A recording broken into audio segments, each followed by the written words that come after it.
Okay, let's try this again. I am leaving my very humble abode.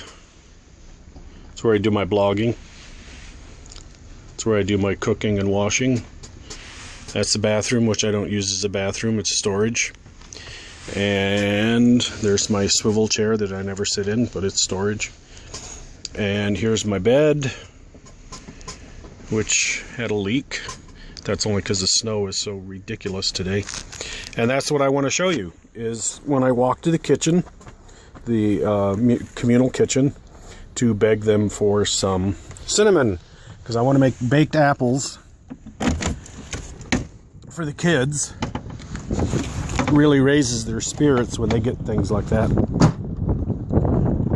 And I'm supposed to be leaving tomorrow, but as you can see, I may not be going anywhere. It's a really nasty snowstorm, but look up there on the hill. They just keep coming and coming and coming and coming. Today is eviction day. That's Oscar's tent. And there's the media up there, wondering why they can't see anything. But the good news is the militarized police and private contractors have pulled back. And as you probably know,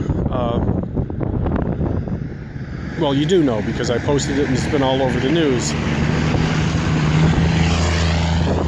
The Army Corps has denied the easement. So now what we're waiting for is the governor to rescind the eviction order.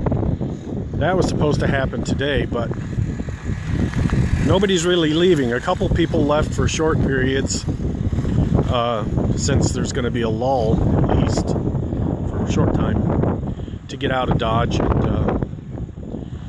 go check up on stuff. I'm supposed to leave tomorrow to go to Wisconsin, to Menominee Falls, but that remains to be seen. So I will keep you posted.